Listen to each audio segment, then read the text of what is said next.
Doing DZ, l'émission de ceux qui entreprennent. Amis auditeurs de Radio M, je suis très heureux de vous retrouver enfin pour renouer avec notre émission Doing DZ, l'émission consacrée à l'entrepreneuriat Made in DZ. Comme à notre coutume, un personnage à chaque fois ou une personnalité à travers laquelle on va décortiquer un peu ce métier à risque, ce métier qui nous tient à cœur, ce métier qui construit des pays. Pour ce faire, aujourd'hui, j'ai l'honneur et le privilège, si on peut dire ça comme ça, de recevoir Ihsan Mejber.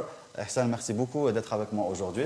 Merci à vous pour l'invitation. Je suis très heureux d'être dans un plateau de Radio M. C'est un joli plateau hein, qui a l'air tout neuf, ouais. Qui a l'air tout neuf, qui parle le langage un peu technologique, un langage que nous allons parler aujourd'hui, ouais. Un langage Java ou autre. On va parler un peu de tout ce qui est codification, tout ce qui est les métiers justement en technique qui accompagnent l'avancement ou l'évolution technologique. Tu es CTO, CTO c'est Chief Technical Officer ou directeur des nouvelles technologies, directeur technique de façon plus sommaire. Dans ta présentation justement sur LinkedIn, je ne suis pas allé chercher très loin, tu dis, et je te cite, « Are you starting a business and aiming to build a modern and robust web or mobile application? Are you struggling with legacy code and in need of quick and efficient solutions to enhance it? Hire me, I am a CTO on demand and I keep coding every day. » Every single day, pardon. Donc on ressent un peu la passion que tu porterais justement à ce métier. Explique-nous qui tu es et qu'est-ce que c'est CTO. Tout d'abord, merci d'avoir repris la présentation qui m'a pris pas mal de temps à mettre mes démos sur ce que je fais, ce que j'aime faire. C'est vrai que c'est difficile. Ouais, surtout que moi en fait, je résiste depuis quelques années à la tentation d'aller vers le management et de quitter l'aspect technique, comme beaucoup de personnes qui sont dans le domaine. Et du coup, j'essaie de rester à jour et proche de la technique et pouvoir être leader vis-à-vis de mes équipes sur les aspects techniques, tout en étant en fait toujours dans le coaching, dans le management et tout. Donc être dans le bain, ne pas être dépassé justement par tes employés, entre guillemets. Ouais. Ça te tient à cœur justement de toi qui a commencé, bon je te tutoie parce que tu es jeune et ça aussi c'est une qualité parce que cette émission est faite, je sors un peu du sujet, pour rappeler qu'elle est faite pour inspirer les jeunes, pour entreprendre parce que c'est difficile d'entreprendre déjà de base. Ça l'est encore plus en Algérie parce que manque de réglementation ou autre, on connaît tous cette histoire. Toi qui es autodidacte justement dans ce domaine technique, tu étais déjà dans le lycée et tu maîtrisais déjà une solution qui s'appelle la solution Ruby, la solution japonaise, ce qui t'a valu justement d'être employé par une multinationale, je crois, qui était présente en France. Donc, est-ce que, je vais commencer par ça, est-ce que, parce que tu m'as parlé du management notamment, est-ce que être un serial entrepreneur comme tu l'es, est-ce qu'on est avec ou est-ce que c'est quelque chose qu'on développe avec le temps? Moi, je crois sincèrement que c'est quelque chose qu'on développe avec le temps, que ce n'est pas quelque chose d'atavique, de génétique. Oui. C'est quelque chose qu'on développe au fil de ses expériences. On peut passer d'une personne qui aspire à une vie très routinière à quelqu'un de très entrepreneur. Moi, je ne crois pas au fait que de naître entrepreneur. Par contre, il y a des prédispositions. Il y a moi, je recommanderais de prendre quand même un chemin assez équilibré. C'est-à-dire ne pas passer directement par la case risque. Ne pas passer directement par la case études où parfois même des personnes ne font pas d'études vont à l'entrepreneuriat. Oui. Ça peut marcher, comme ça a marché pour beaucoup de grands fondateurs. Les exemples, ça il y en a beaucoup. Oui. Voilà. Mais moi je conseille quand même, parce qu'on n'est quand même pas dans la Silicon Valley, oui, c'est vrai. de passer quand même par la case entreprise parce qu'on apprend énormément de choses dans la case entreprise et surtout en fait on peut en profiter pour saisir des opportunités de projets. Oui. Donc ça peut venir aussi sur le tas. Et avoir un réseau surtout. Oui. Le réseau est très important et beaucoup plus important que les idées, beaucoup plus important que les capacités techniques. On peut être assez limité techniquement, mais trouver des personnes sur le volet technique, mais ce qui compte c'est la vente, c'est le business, c'est les relations. Voilà. C'est pour ça que ça me fait rappeler l'histoire de Tesla, Nikola Tesla. savant marouf auquel on doit l'électricité ou le monde de la lumière aujourd'hui. Ouais. Mais on ne se rappelle pas beaucoup de lui, on se rappelle plutôt de Thomas Edison. Qui a volé l'idée. Qui a volé l'idée, qui était un meilleur marketeur. Et c'est lui en fait qui a pris cette place privilégiée de papa de l'électricité. Ouais. D'ailleurs, comment il s'appelle le directeur de Tesla du coup? Elon Musk. Elon Musk, il a parlé de ça, il a dit oui, j'ai fait un clin d'œil à Tesla, mais je préfère Edison parce que c'est un meilleur marketeur. C'est vrai qu'il corrige une injustice en quelque sorte. Parce que tout le monde pense que l'ampoule a été inventée par Edison alors que c'est un imposteur en quelque sorte. C'est un gros imposteur. Mais c'est quelqu'un qui avait Moi, je le déteste. qui a la fibre business, qui a su saisir l'opportunité, qui est un vrai entrepreneur. Alors que Tesla, c'est un peu le savant fou. D'ailleurs, là, il a fini très mal, Tesla. Il a fini avec des inventions assez loufoque dans la fin de ses jours. Mais ça n'enlève pas la grandeur de ce qu'il a apporté à la science. C'est un très très grand monsieur. Pour ceux qui savent, oui. Et Elon Musk justement a dit que je préfère Edison. Je remets les pendules un peu à l'heure en faisant ce clin d'œil à Tesla, mais il préfère Edison parce que c'est un meilleur marketeur. Donc le réseau, c'est très très important. Très très important, oui. Et tu as parlé de passer par la case entreprise. Toi, tu étais lycéen, mais tu travaillais déjà. Tu étais déjà actif. Oui, après, moi en fait, je suis parti de la génération qui a, enfin peut-être la génération des débuts des ordinateurs en Algérie. Donc j'ai eu la chance d'avoir un ordinateur très tôt dans ma vie grâce à mon père qui a fait beaucoup de sacrifices pour que j'y arrive. Et du coup, j'ai eu une chance immense de découvrir la programmation très tôt, alors qu'il y avait Internet était anecdotique. Je veux dire, il y avait ça coûtait très cher pour rentrer à Internet. On se faisait souvent engueuler par les parents pour avoir un petit quart d'heure de connexion. C'est vrai. Et malgré ça, en fait, moi, j'arrivais à trouver de la documentation, je la déchiffrais et tout. Du coup, à peine au lycée, j'ai pu décrocher mon premier contrat client. Oui. C'était un site de rencontre. Que j'avais fait, contrairement à ce que je crois, il y a un petit malentendu, c'était fait avec du PHP. Ruby, je l'ai découvert un peu plus loin et c'est un langage de niche qui m'a ouvert les portes d'un passage en France. D'accord. Explique-nous un peu ce que c'est un langage informatique, un langage de niche qui plus est. Voilà, donc disons que tout le monde sait que l'ordinateur parle des 0 et des 1. Oui. Et alors, il est très compliqué en fait de faire des programmes avec des 0 et des 1. Oui. Et du coup, on appelle le langage binaire. Oui. Voilà. Alors, on a inventé des langages de plus haut niveau. Oui.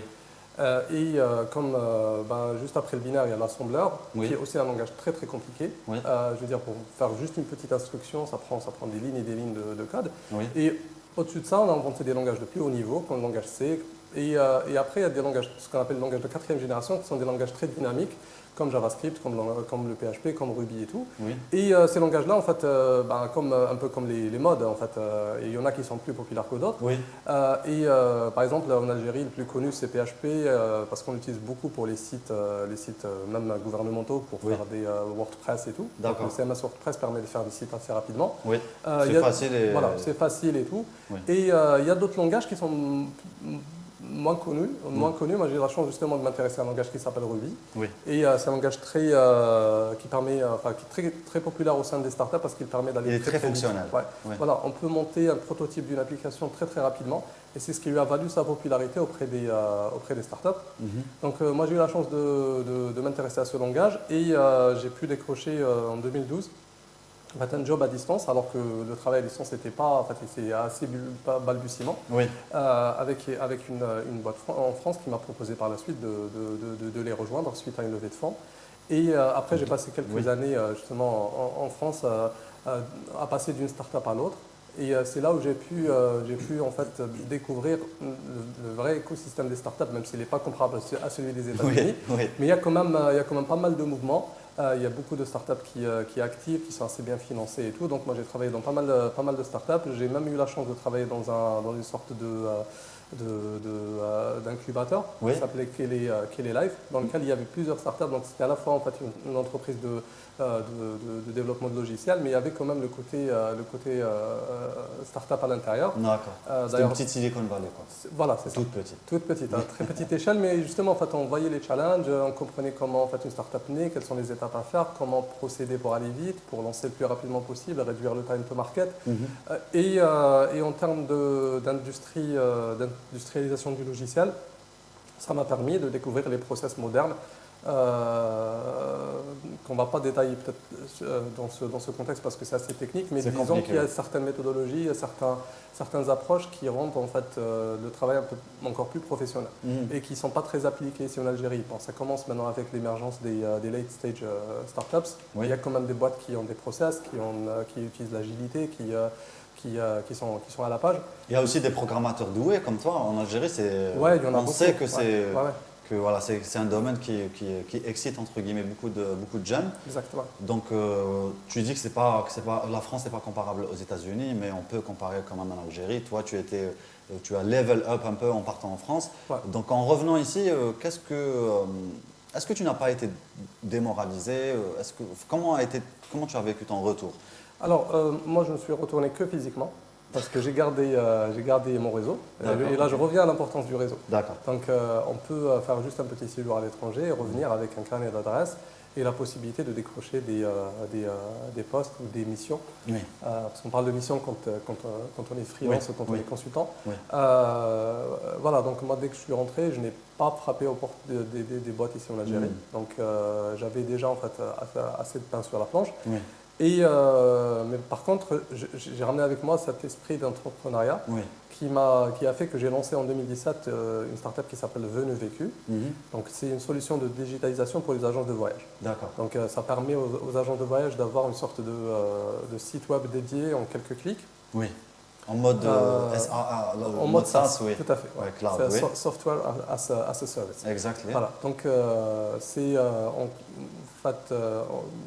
et après, l'agence de voyage, en fait, elle reçoit des réservations en ligne directement sur son logiciel de productivité derrière que nous avons fait et qui permet d'aller de faire des contrats de voyage, faire les réservations et automatiser 90% des tâches administratives. Et diviser par 10 le temps consacré aux tâches administratives c'est ça. Afin qu'ils puissent se consacrer à autre chose. Voilà, accompagner les voyageurs, aller avec eux, s'assurer que tout se passe bien plutôt que d'être avec des fichiers Excel ou avec des contrats de voyage, à changer le nom et à mettre les numéros de carte d'identité nationale. Et tout, voilà. Donc c'est un domaine dans lequel il y a tout à faire en Algérie. Tout à fait, ouais. Donc c'est plutôt bénéfique pour vous, c'est plutôt amélioratif. Bien sûr. Mais par contre, le challenge en contrepartie, c'est que peut-être que les utilisateurs ne sont pas prêts à consommer du service. Oui. Surtout payer pour des services. C'est vrai. Voilà, donc on est habitué à EasyBest et pas à Netflix, habitué à uTorrent plutôt que d'acheter un livre dans une librairie et tout. Vrai. Et du coup, je pense que c'est vrai qu'il reste tout à faire. Surtout qu'il ne faut pas se mentir, l'écosystème actuel des startups, c'est de la copie. On prend ce qui marche ailleurs et on l'applique ici. Clairement. On le fait pour l'équivalent d'Amazon, pour l'équivalent de Uber, l'équivalent de... Il n'y a pas beaucoup de prise de risque de la part des investisseurs. C'est vrai. Voilà. Donc ça c'était ma première expérience avec les agences de voyage. Ça a bien marché. Malheureusement, avec la crise sanitaire, c'est complètement à l'arrêt. Oui. Parce qu'il y a plus, on a perdu tous les clients qui payaient pour notre solution. Mais en bon entrepreneur que tu es, ton dernier bébé s'appelle Trust Me. Voilà. Non, mais avant ça, en fait, moi j'ai lancé également une petite expérience dans le e-commerce avec un site qui s'appelle Bricosto. D'accord. Donc que je n'ai pas mis sur mon LinkedIn. D'accord. Mais c'est présent sur mon site, sur atilabs.com. Atilabs.com, ok. Ouais. Voilà, donc c'est un site de e-commerce dans le domaine électrique qu'on a fait en partenariat avec Le Grand Algérie, son plus grand distributeur qui s'appelle Saint-Kélac. D'accord. Donc on a fait un site hyper complet qui contient toute la gamme des produits Le Grand, Schneider, d'autres. Désolé de citer des marques, mais c'est non, mais il n'y a pas de souci. Voilà, donc c'est un site qui marche assez bien, notamment pour les wilayas qui sont, les wilayas un peu un peu éloignés qui n'ont pas accès justement en fait aux grands magasins comme le Hamed ou là ailleurs. Oui. Voilà, donc à demain en fait on fait des livraisons et ça se passe plutôt bien.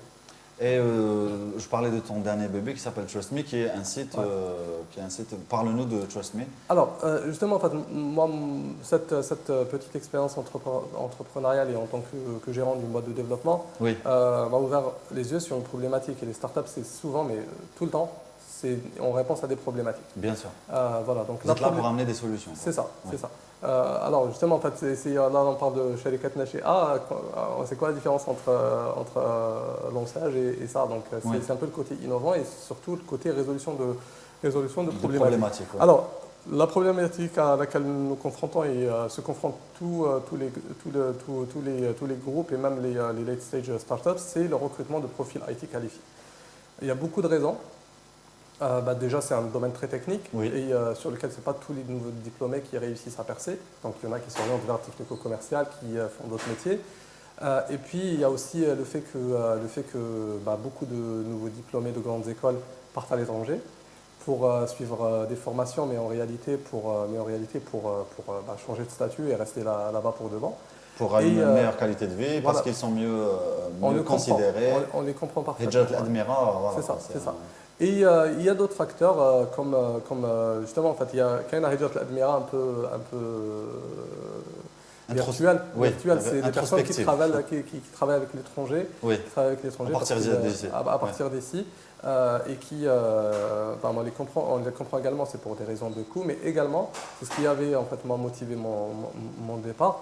C'est de travailler sur des projets intéressants, dans des écosystèmes intéressants. Pour pouvoir toi-même évoluer. Voilà, et ne pas rester uniquement dans le delivery food et le VTC et les trucs comme Amazon, le copier-coller. Le copier-coller. Et en plus, ça fait partie de ton travail de CTO, de Chief Technical Officer. Tu dois être au diapason de ce qui se passe ailleurs en termes de technologie pour justement anticiper et proposer des solutions à des problèmes qui ne sont pas encore nés. Exactement. Et d'où nous est venue l'idée de lancer trustme.work. C'est notre site spécialisé dans le recrutement IT. Donc par recrutement IT, on entend tous les métiers qui sont en relation avec l'informatique, le numérique, et le digital, le web, tout ça. Donc ça peut être des métiers pointus comme le développement, comme le DevOps, comme l'UX design, comme les ingénieurs réseau et tout. Mais il y a aussi des métiers qui sont proches mais qui viennent en support à l'écosystème des startups, comme les référenceurs web, les rédacteurs, les community managers, les growth hackers également. Les webmasters, tout ça. Voilà. Et moi j'ai trouvé sur YouTube justement un YouTuber qui parle de ça. On le remercie. On le remercie bien sûr, qui a fait une petite présentation parce que c'est le seul site et il est très très bien conçu. Et voilà, on en parle. Voici un YouTuber qui fait les éloges justement de ton site. Moi je l'ai trouvé comme ça par hasard, c'est pas toi qui me l'a donné. Donc ça témoigne justement de la fonctionnalité et de l'utilité justement de ton site. On va regarder cette petite présentation et on revient tout de suite après au studio.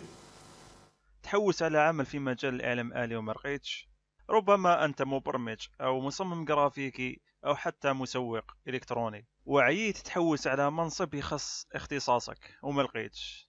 اليوم هذا الفيديو راح يخليك تلقى الوظيفة اللي كنت تحلم بها. الموقع اللي راني نتحدث عليه اسمه هو trustme.work، اللي هي عبارة عن منصة إلكترونية جزائرية تعمل على عرض الوظائف المعلوماتية. شنو هي الوظائف المعلوماتية؟ الوظائف المعلوماتية كما البرمجة، كما جرافيك ديزاين، كما كوميونيتي مانجر. كاين العديد من انواع الخدمات اللي تقدروا تقدموها في المعلوماتية. تقدر تكون عبر دراسة أو حتى عبر تعلم ذاتي. وكما تلاحظوا معنا هذه هي الواجهة تاعها، واجهة بسيطة جدا وجميلة أيضا. الموقع هذا يدعم 3 لغات، من بين هذوما اللغات اللي هي العربية والإنجليش والفرنسية، الإنجليزية والعربية والفرنسية.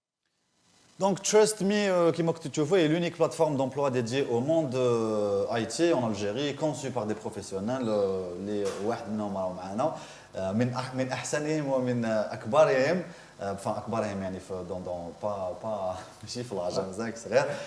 Donc conçu par des professionnels du métier, des technologies et de l'informatique. Votre équipe L'équipe de Trust Me est jeune et dynamique et est en mesure de répondre de façon fiable à toutes vos attentes. Tu nous diras quelles pourraient être les attentes des entreprises qui font appel à tes services. Votre objectif est de valoriser les métiers. L'expression Trust Me, I'm an engineer est très connue et appréciée dans le monde de l'ingénierie en général. C'est ce que tu as écrit. Donc il est de coutume de prononcer cette expression avec humour une fois que le diplôme d'ingénieur est en poche. Donc voilà, tu voulais faire un petit clin d'œil et quand toi tu dis trust me, you mean it. C'est ça. Donc il y a une dimension de confiance dans les compétences justement des personnes qui passent à travers le site. Est-ce que ça marche? Est-ce que vous arrivez à attirer les bons profils? Est-ce qu'il y en a en Algérie?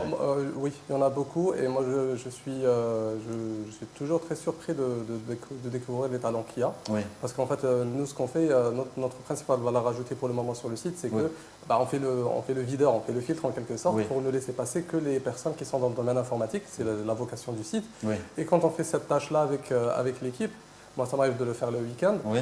On découvre des profils extraordinaires, des personnes qui ont travaillé ici, qui ont des postes, mais qui mettent en avant un portfolio assez riche de projets personnels, de projets faits en freelance et tout. Et on a beaucoup de talent.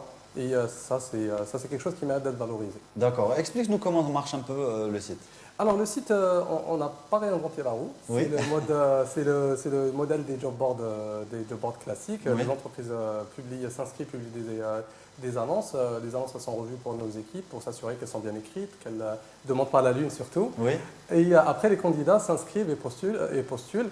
Et nous, on fait la préqualification dans le sens où on s'assure qu'il n'y a que des personnes du domaine qui postulent et ceux qui postulent d'autres domaines reçoivent un petit mail pour leur dire qu'il ferait mieux d'aller regarder sur des sites un peu plus généralisés.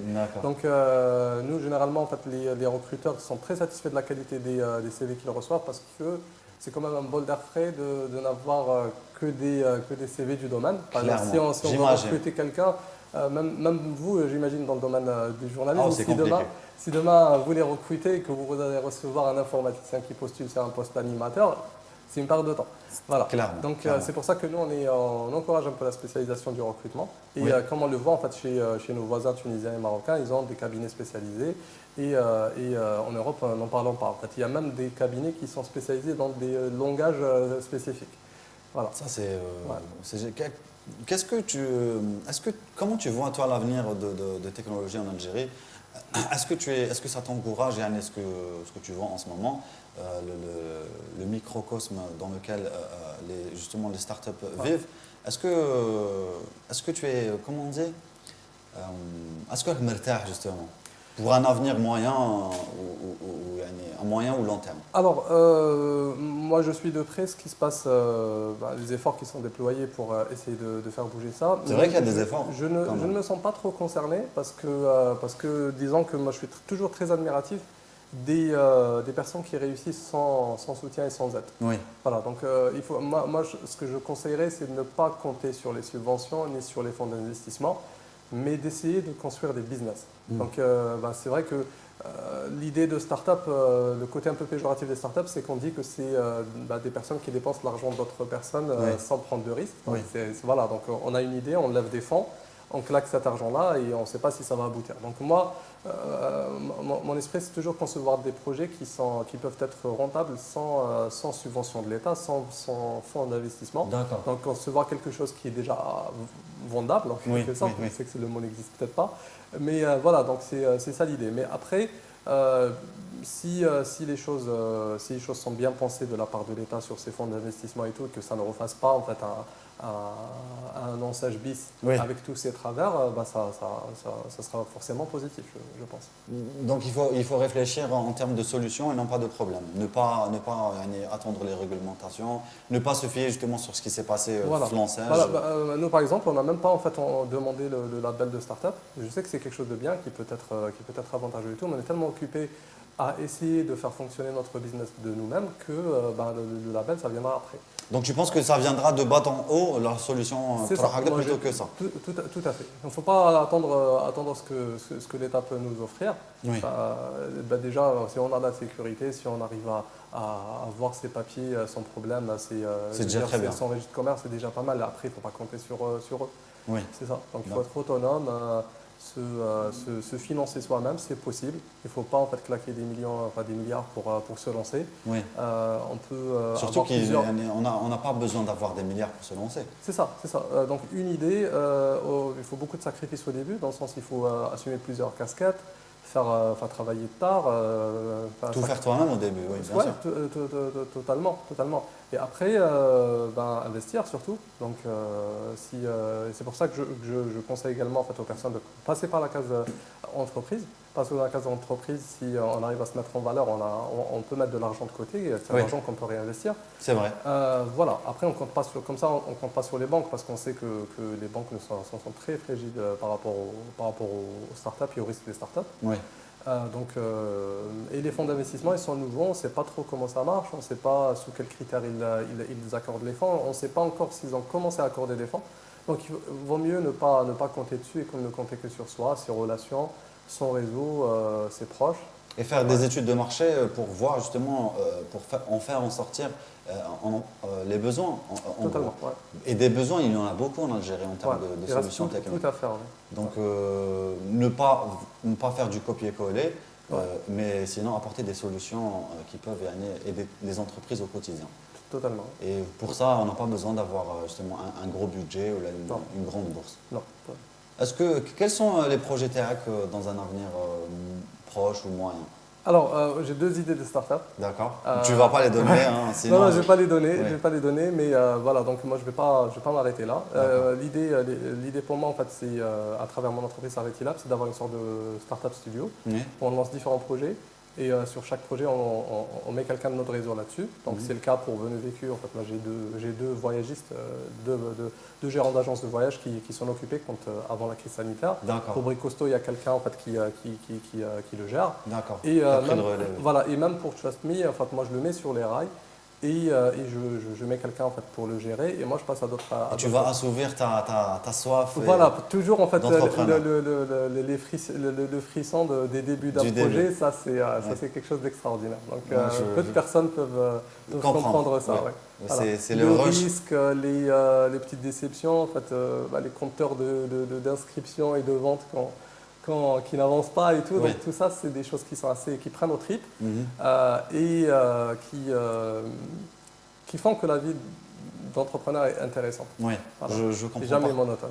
Je comprends parfaitement et j'adhère à cette idée. Est-ce que toi, personnellement, tu conseillerais aux jeunes de rester ici, d'apporter des solutions parce que des problèmes, il y en a beaucoup, ou là, tu les conseillerais personnellement, بغض النظر يعني على المجتمع, la société qui doit évoluer et qui ne peut pas évoluer sans qu'il y ait des personnes qui l'apportent.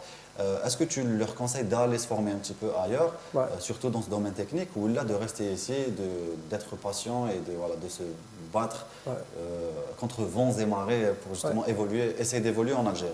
Moi, je pense que c'est une question très personnelle qui dépend de la personnalité de chacun. Je veux dire, si on veut tous s'épanouir financièrement et s'épanouir technologiquement, mais si quelqu'un, par exemple, est malheureux de marcher dans son quartier parce qu'il n'y a pas de trottoir, cette personne devrait partir. C'est subjectif. Je comprends. Mais si quelqu'un en fait, a d'autres priorités, il veut le challenge, il a peut-être une fibre patriotique, il veut rester proche de sa famille et tout, là je conseillerais aux personnes exceptionnellement dans notre domaine parce que c'est possible, d'essayer de travailler à distance.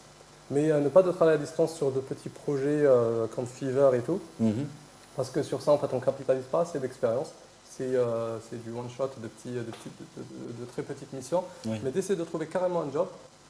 Et là, je reviens à l'idée de passage par la case entreprise, de trouver un job à distance de 5h à 8h, rentrer dans une équipe, essayer de faire partie intégrante de cette équipe-là à distance, quitte à se brader au début. On l'a tous fait un peu financièrement sur les TJM, se brader un peu pour trouver sa place. On continue même de le faire maintenant, petit clin d'œil. Voilà, donc avoir une première expérience et après on peut vraiment avoir des revenus très confortables tout en restant proche de sa famille et pouvoir réinvestir ces fonds-là en fait, dans des projets ici en Algérie. Mais après, quand je le précise, ça revient en fait bien sûr aux besoins de chacun. Personnel, oui. Ouais. Et j'ai une petite question, elle est d'ordre aussi personnel. Je suis curieux de savoir, parce que les réglementations, je sais qu'il en manque dans ce sens. Est-ce que c'est problématique justement d'être payé voilà, par l'étranger? Sans rentrer dans les détails, bien sûr, parce que je sais que c'est compliqué, mais est-ce que c'est possible?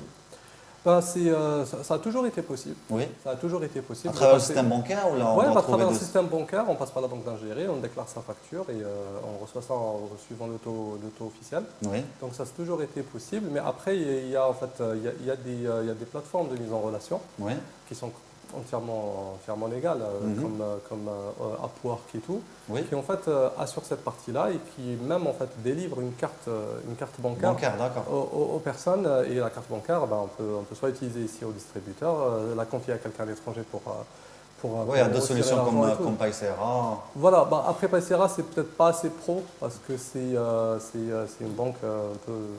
Oui.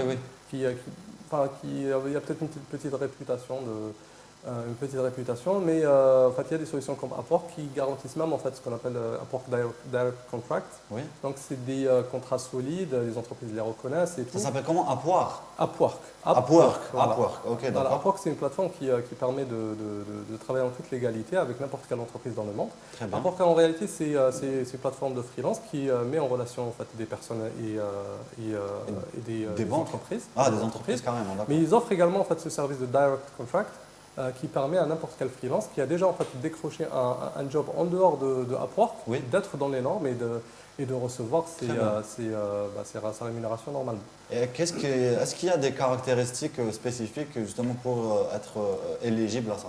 Non, en fait, le plus important, c'est de savoir se vendre pour décrocher un contrat auprès d'une entreprise à l'étranger. D'accord.